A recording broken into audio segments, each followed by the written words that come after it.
Voilà, alors pour notre dernière conférence de la matinée, nous continuons notre exploration dans le monde de la diffusion via le web avec un projet audacieux, Pepsi, rien à voir donc avec une célèbre boisson. Il s'agit d'une plateforme vidéo pour les entrepreneurs. Alors quels sont les enjeux finalement de cette plateforme? Quelle est la viabilité de ce projet? Pour en parler, nous accueillons les deux membres fondateurs de Pepsi, Stéphane Benoît Godet, également rédacteur en chef de Bilan, et Pascal Meyer, directeur de coca.ch. Messieurs, venez seulement me rejoindre sur scène. Bien le bonjour. Bonjour. Je vous laisse la parole et la plateforme. Merci beaucoup. Bonjour à tous. Donc on est là pour vous présenter deux, trois petites choses avec Pepsi, comme l'a gentiment dit l'artiste. Là, c'est comment ton prénom? Xavier. Xavier. Donc on va essayer de vous présenter quelque chose d'assez sympa, vous présenter aussi un petit peu où on se trouve actuellement avec ce projet. Et contrairement à ce que Xavier a dit, on n'est pas qu'une plateforme vidéo. Vous verrez qu'il y a deux, trois autres petites subtilités derrière, et puis on espère qu'on pourra répondre à quelques interrogations de certaines personnes. Donc en fait, Pepsi, c'est juste avant de démarrer, je vais vous montrer une petite vidéo qui explique un petit peu le projet et puis comment on a démarré, juste pour que vous puissiez vous mettre déjà dans le bain. Chez Bilan, Comme chez Coca, nous sommes face à quelque chose de nouveau, d'incroyable et fascinant en Suisse. Que ce soit dans le domaine du design, des agences de voyage, les énergies nouvelles ou de la technologie, c'est prêt à exploser. ce n'est pas les idées qui manquent. ni les gens. jamais auparavant il n'y a eu Autant d'entrepreneurs, Ils sont là au taquet. avec plus d'énergie et de créativité que jamais. Ils sont prêts à vendre leurs rêves. à rendre accessibles des produits innovants Qui vont changer la vie des gens. Mais il manque quelque chose. Je sais pas ce que t'en penses. Un peu vite, là. Il manque un truc, non? Je sais pas, on pourrait faire un truc au taquet. Oh t'inquiète, tu nous saoules avec le taquet. T'as pas un autre truc, je sais pas, un truc dont on parle, qui se voit. Pas un truc avec un petit peu d'énergie, un peu de... Ouais, un truc qui file la pêche. Voilà, un truc comme ça, un truc qui donne du peps. Pepsi, pas Peps, ici.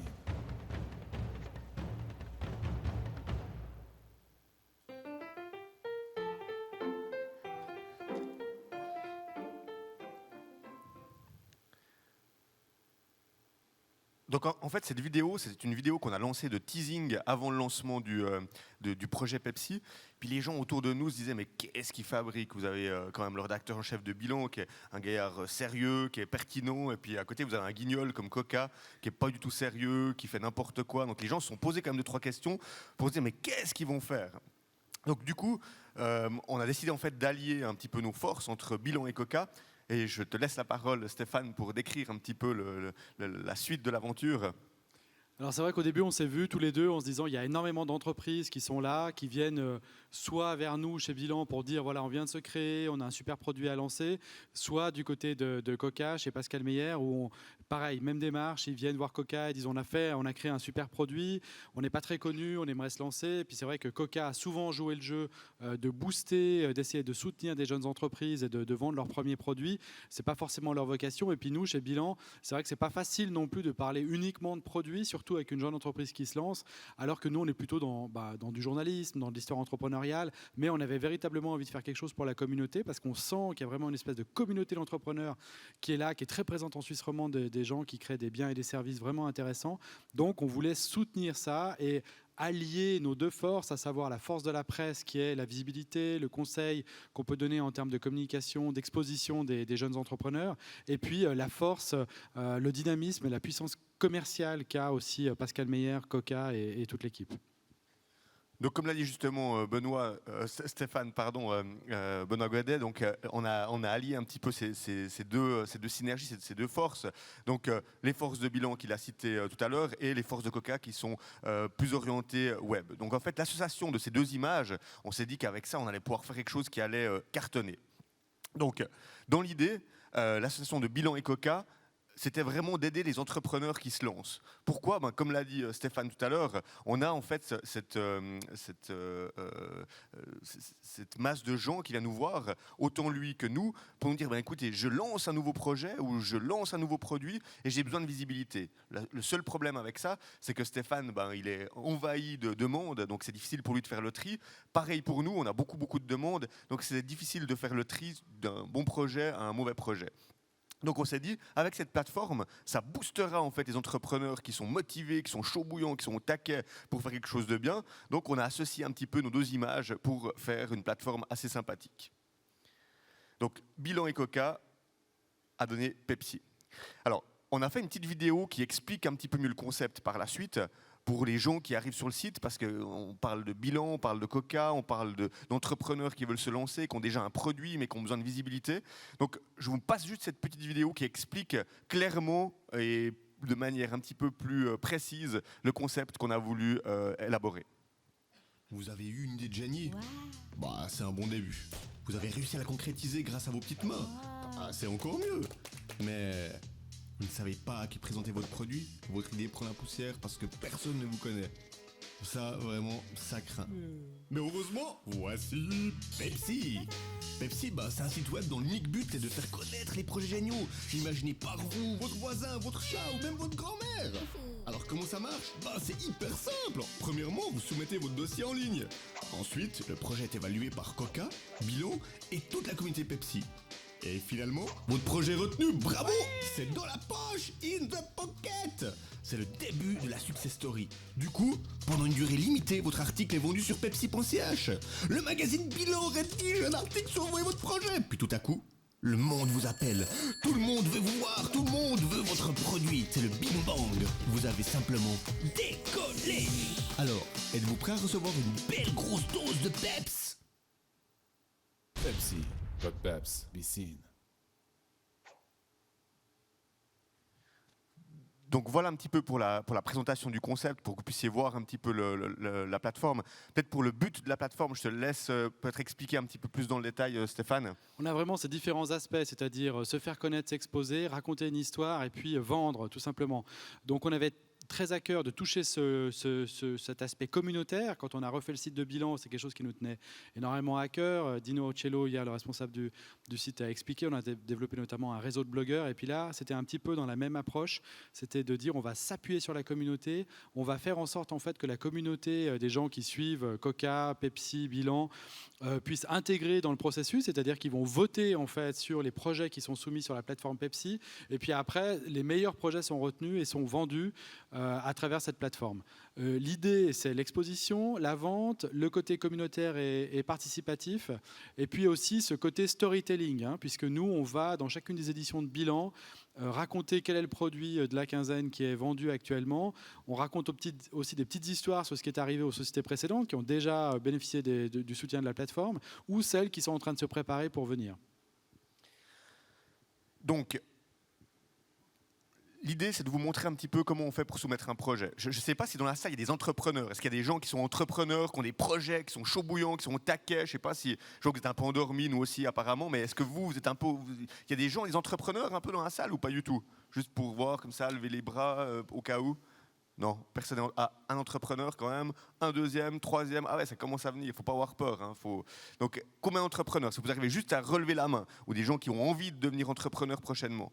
Ok, c'est effectivement assez faible dans l'audience, mais ce n'est pas très grave, ça ne nous empêche pas de vous expliquer un petit peu le fonctionnement de la plateforme. Donc pour nous, c'est assez simple. Vous avez une plateforme qui est easy peasy, vous arrivez dessus. Soumission du projet. Donc on arrive sur le truc, on a voté pour un produit ou soumettre un produit, donc on clique sur soumettre un produit. Ensuite de ça, on a une page qui est hyper simple et hyper directe qui vous explique un petit peu le fonctionnement.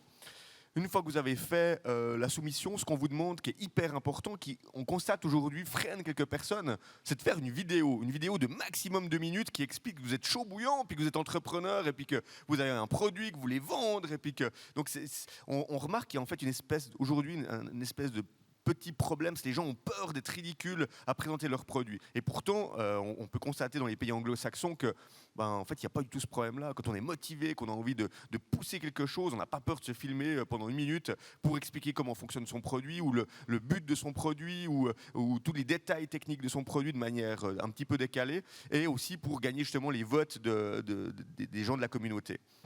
Donc, on vous demande quelques petites infos qui se divisent en 3 étapes hyper simples. Et ensuite de ça, ben c'est parti, on y va, votre produit est soumis. Et là, c'est la partie vote. Donc la communauté qui suit Pepsi, donc c'est les gens qui suivent en l'occurrence Bilan et Coca, qui vont venir et qui vont voter. Donc là, je vous montre un exemple de projet qu'on a eu, donc, et un petit peu la forme de comment ça se présente. Donc là, on a eu quelques projets qui ont été sélectionnés. En l'occurrence, les 2 duos ont été sélectionnés. C'est des projets pour lesquels vous ou les membres de la communauté ont voté. On dit ah ouais, ce projet il me plaît, la vidéo a été pour moi pertinente.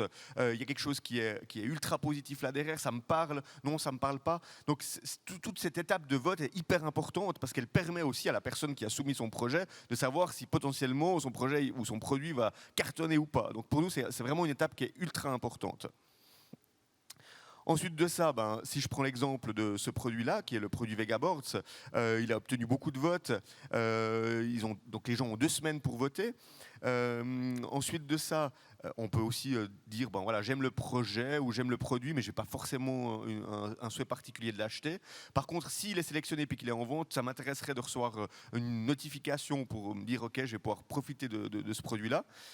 Et ensuite de ça, le produit, une fois qu'il est sélectionné, qu'il est validé par la communauté, il est mis en vente sur Pepsi avec, bien sûr, un avantage pour la communauté Pepsi d'avant-première, certes, mais également un petit avantage de prix. Ensuite de ça, comme on vous l'a expliqué tout à l'heure, Bilan va faire son relais presse, donc va pouvoir interviewer l'entrepreneur en question et dire ok, alors ton projet a été sélectionné sur Pepsi, on a vu que tu faisais ça, donne-nous des éléments un petit peu plus pertinents, peut-être des choses un petit peu en avant-première, et Bilan va s'intéresser de beaucoup plus près à l'entrepreneur en question. Donc voilà comment ça se présente, en l'occurrence pour un produit qui a été mis en vente. Donc là, on a le produit avec le stock à disposition du produit pendant une durée de 2 semaines. Et sur Bilan, bien sûr, il y a un article qui paraît sur Bilan papier, mais également sur Bilan web, qui a une force vraiment impressionnante et qui permet aussi à l'entrepreneur de partager avec les gens de son entourage. Et les bénéfices de l'entrepreneur, alors là, je te laisse la parole, Stéphane. Il a toute une série, et dans la première vente qui avait été faite, là, donc vous avez vu Loki, c'était très rigolo, c'était une fausse serrure que vous colliez sur votre porte pour dissuader en fait les cambrioleurs. C'est vraiment quelque chose de très simple, mais de très bien fichu, ce qui veut dire que quand vous le collez sur votre porte, vous avez vraiment l'impression qu'il y a une serrure. En fait, il n'y a rien du tout. Ça coûte, je ne sais plus combien c'était, 19 francs, quelque chose comme ça. Quelque chose comme ça, ouais. Et en fait, c'est vraiment dissuasif. Le gars qui a fait cette première vente, on l'a rencontré, l'entrepreneur, on a fait un papier sur lui. Il était tellement bluffant en termes d'enthousiasme, justement ce côté entrepreneurial, fan de nouvelles technologies et tout ça, qu'on l'a immédiatement pris comme blogueur. Il s'appelle Nicolas Hou et maintenant il blogue sur le site de Bilan et c'est un partenaire très fiable et très sympa, très intéressant à suivre sur les nouvelles technologies. Donc les bénéfices pour l'entrepreneur, ils vont pas tous bloguer sur Bilan, mais c'est évidemment la visibilité. Le financement, c'est vrai que quand vous vendez une première série de votre premier produit, c'est déjà du cash qui rentre, c'est de la trésorerie, ça peut être très intéressant pour vous. Toute une palette de contacts, ça c'est le job de Bilan, on va vous exposer, on va vous montrer, on va vous mettre dans le print, dans le web. On a un énorme travail qui se fait aussi sur les réseaux sociaux avec Mary Vakaridis qui est ici, qui a énormément relayé. Pour nous, c'était aussi excellent parce que ça montrait l'implication de notre magazine, qui est un magazine, encore une fois, très sérieux, qui parle de grandes entreprises et de grandes problématiques économiques, mais qui a aussi cette vocation d'être très proche des entrepreneurs ici, même des tout petits, même de ceux qui se lancent. Et puis pour l'entrepreneur aussi, ce qui est intéressant, c'est de sonder le marché. Vous pouvez vraiment lancer quelque part une sorte de pré-série, voir si, dans le cas de Vegaboards par exemple, si telle ou telle planche va être bien reçue sur le marché. Est-ce que le pricing est juste ? Est-ce que ça vous pose toutes les questions après ? Parce qu'il faut aussi 100 articles minimum pour pouvoir postuler sur Pepsi. Est-ce que je suis prêt en termes de stock ? Est-ce que je suis prêt à livrer ? Est-ce que je suis prêt à me lancer ? Feedback de la communauté, il y en a plein. Sur Pepsi, vous pouvez lire les clients qui disent « Waouh, j'adore ce produit. Est-ce que vous ne pourriez pas le faire dans une autre couleur ? Est-ce que vous allez lancer une série qui sera un petit peu différente d'ici quelques temps avec d'autres avancées ou des choses comme ça ?» Et puis bien sûr, la puissance de la vente en ligne qui se fait à travers Coca, qui est vraiment un système très avéré. Coca existe maintenant depuis 8 ans. C'est des gens qui savent faire du e-commerce. On n'a pas tant que ça ici en Suisse. Donc, c'est vraiment s'appuyer sur un partenaire qui va complètement gérer cet aspect-là, ce qui est très important. Alors, on a d'autres exemples. On ne va pas vous montrer les vidéos aujourd'hui, mais vous les retrouverez en fait sur pepsi.ch sans autre. On a actuellement Service at Home qui lui offre en fait un service. Donc, c'est pas dirigé uniquement vers des produits physiques. Ça peut également être pour des services, pour autant qu'on arrive à faire quelque chose qui soit intéressant pour la communauté. Donc, grosso modo, pour vous expliquer le concept de Service at Home, vu qu'on a parlé de Vegaboards, c'est un service qui vous permet en fait de vous mettre en relation avec des gens qui offrent des services comme par exemple service de femme de ménage, service de changement de pneus de voiture, enfin imaginons toutes sortes de services dont vous pourriez avoir besoin.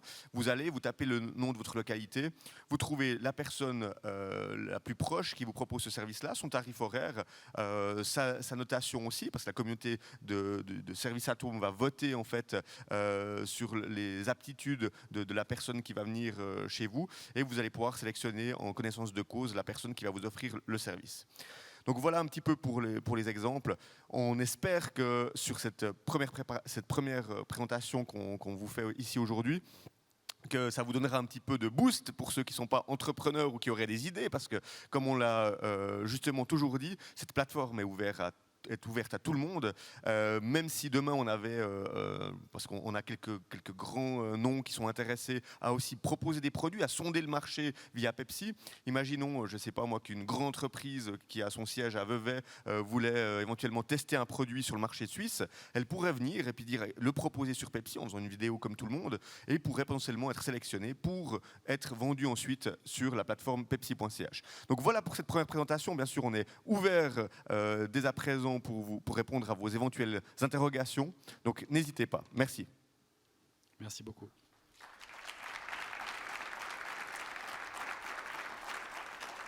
Merci messieurs. Alors j'espère qu'il y a des questions dans la salle. On va voir. Vous pouvez vous lancer, hein, ils ne mordent pas. Hein. Ils font du bruit mais ils ne mordent pas. Il y en a une au fond, je ne vois pas. Ah oui, il y en a une tout au fond.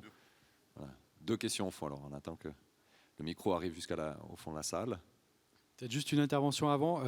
J'insiste sur le fait de ce que disait Pascal. Pas évident pour tout le monde de faire des vidéos. Donc tous les professionnels qui ici sont dans le domaine de la vidéo, c'est vrai qu'il y a peut-être un travail d'évangélisation ou tout simplement un travail de proposer vos services à des jeunes entrepreneurs pour faire leurs vidéos. C'est véritablement une petite barrière qu'on a à déceler, auquel on ne s'y attendait pas. Sincèrement, on pensait que c'était assez facile maintenant de faire sa propre vidéo à la maison, avec son smartphone, avec sa caméra embarquée dans son ordi, mais visiblement, c'est pas si simple. Et puis aussi peut-être une autre marque. Moi, avec Pascal, on fait beaucoup de conférences dans les unis, dans des endroits où il y a des étudiants ou des jeunes. Et récemment, j'étais à HEC Lausanne devant des dernières années. Quand il a posé la question combien d'entre vous veulent fonder leur entreprise et être des entrepreneurs, c'était les 2/3 de la salle. Ce qui est vraiment nouveau. Il y a vraiment cette vague maintenant de gens qui veulent se lancer. Je peux vous assurer qu'il y a quelques années à HEC Lausanne, quand vous posiez ce genre de questions, vous aviez une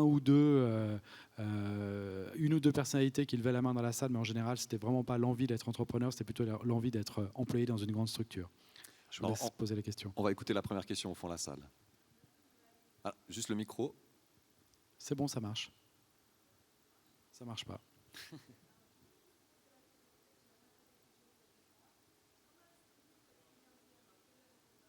Un petit problème de micro.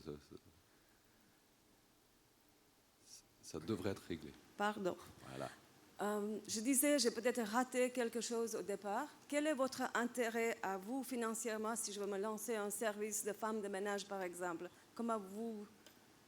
Quel est votre intérêt financier à vous? Alors écoute, il y a plusieurs choses. La première chose, c'est que dans l'initiative de base, ce n'est pas un intérêt financier. La première initiative de base, c'est d'aider des jeunes entrepreneurs. On se rend compte en fait aujourd'hui qu'il y a beaucoup de gens qui ont des produits, des gens qui ont peur de se lancer. Donc on s'est mis d'accord avec Stéphane de se dire mais attends, c'est quand même complètement fou. On est sur un bassin en Romandie où il y a des gens qui sont chauds bouillants au taquet, mais ils n'ont pas de plateforme pour se lancer. Ils n'ont rien. Donc on s'est dit ok, ce qu'on va faire, c'est qu'on va leur proposer la possibilité de se bouger le derrière un petit peu, puis de venir faire une petite vidéo, puis de lancer un produit. Alors bien sûr que derrière, on a une vente qui est organisée sur Pepsi, mais aujourd'hui, cette vente qui se passe ne rapporte concrètement rien à la société Pepsi, même si dans un futur, on s'imagine avoir beaucoup de projets et puis peut-être prendre une marge sur les produits qui seront vendus. Mais aujourd'hui, concrètement, ça n'apporte rien. Ce qui se passe, c'est simplement de se dire, ben voilà, on a des entrepreneurs qui sont ici, on est 200% certains que ces gens-là, ils ont besoin donne un coup de pouce. Donc on a besoin que cette plateforme elle puisse véhiculer en fait cette image-là et montrer qu'en fait en Suisse on est chaud bouillant et puis qu'on a des idées de malades et puis qu'on est capable de se bouger, quoi. C'est surtout ça l'initiative de base. Alors commercialement, actuellement, et je pense pour les 2 prochaines années, j'imagine que ça ne va pas être quelque chose qui va être intéressant pour nous. Ce n'est pas l'objectif de base. Il faut bien s'imaginer ça. Super, merci beaucoup. Merci. Il y avait une deuxième question juste à côté. Oui, bonjour Hugo. On a vu un exemple concret avec les produits, qu'on peut les lancer avec un tarif préférentiel pour la communauté. Comment est-ce que vous faites par exemple pour un service qui proposerait, on l'a vu, des employés temporaires ou comme service at home, comment est-ce que ça se passe concrètement? Alors concrètement, d'ailleurs on le voit actuellement si on va sur Pepsi, ce qui a été proposé par cette société-là, c'est de dire, voilà, nous on a besoin de visibilité, donc toi en tant qu'entrepreneur, c'est à toi de venir avec une solution vers nous, puis de dire, ok, je vais offrir quelque chose d'avantageux à la communauté Pepsi.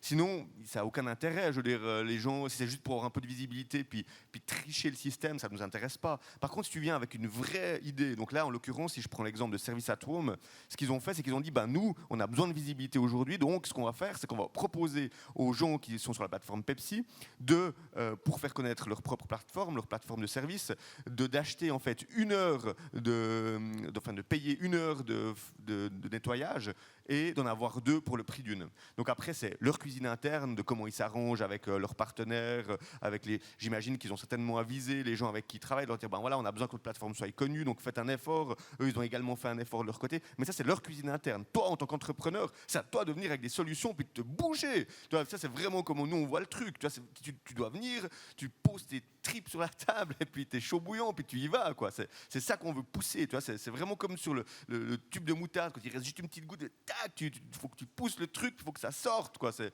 un peu le truc qu'on veut donner. Merci beaucoup. Une bien belle image en tout cas. D'autres questions dans la salle? Oui, juste là, devant, madame. Alors le micro arrive. Voilà. Bonjour.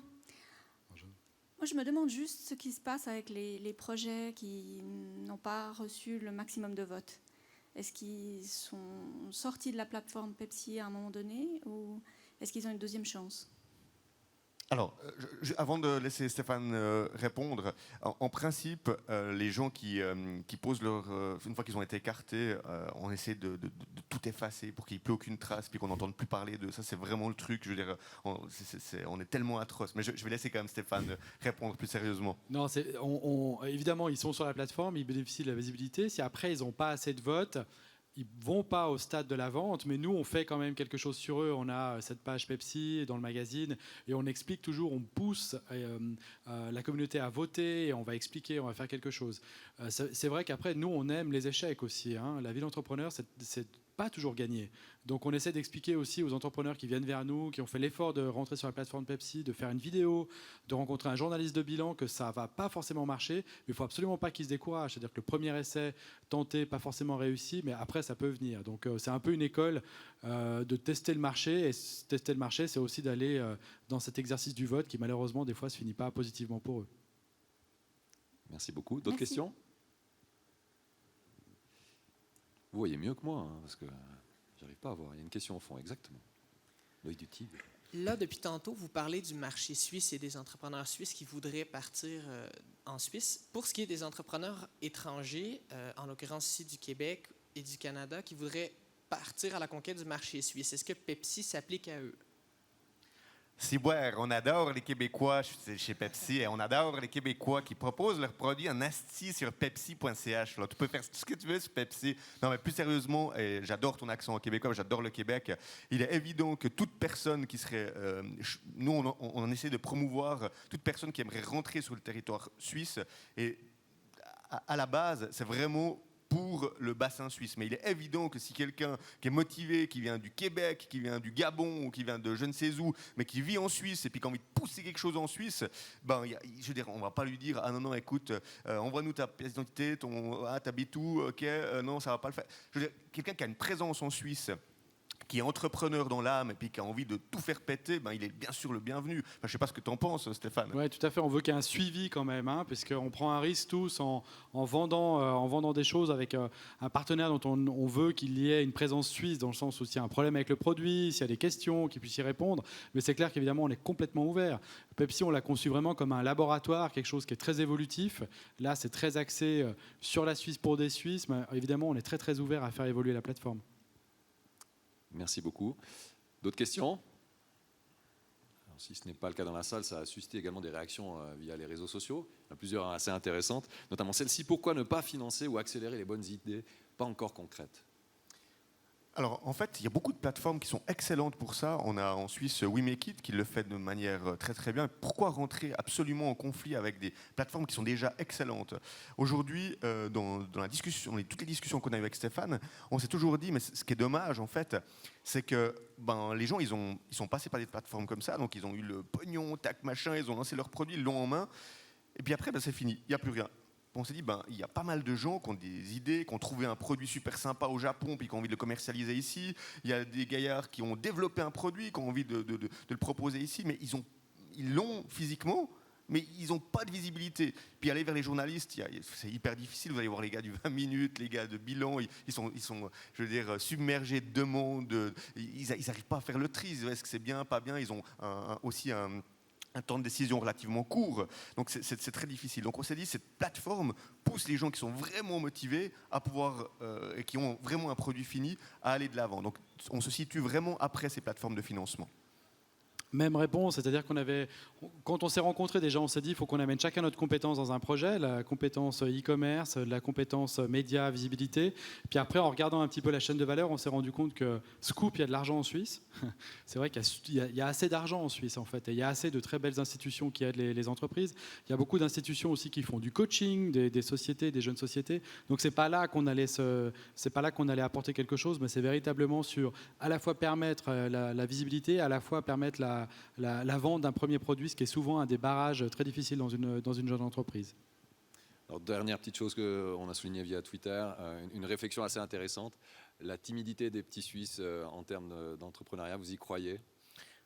Alors, moi, personnellement, j'y crois pas du tout. Je veux dire, oui, on peut être un petit peu plus introverti, mais le gaillard qui est vraiment entrepreneur et puis qui a envie d'y aller, il trouve toujours une solution. Moi, j'ai vu des gaillards se présenter chez nous pour un projet Pepsi. Le gaillard, il était hyper introverti, mais quand on lui a dit, écoute, il faut que tu fasses une vidéo, le gaillard, il a été créatif, il nous a dit, ok, alors je vais me positionner comme ça. Donc, moi je pense que du moment où tu es créatif, tu peux tout faire péter. Moi, je suis convaincu.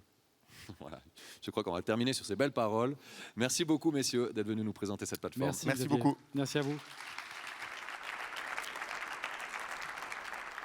Voilà, nous sommes au terme de cette matinée. On se retrouve tout à l'heure à 13h30 avec différentes conférences, notamment la RTBF 20 minutes, également Studio Bagel qui viendra nous parler de son projet. Donc on se retrouve à 13h30. Je vous souhaite un bon appétit et profitez bien aussi du soleil. À tout à l'heure. Merci.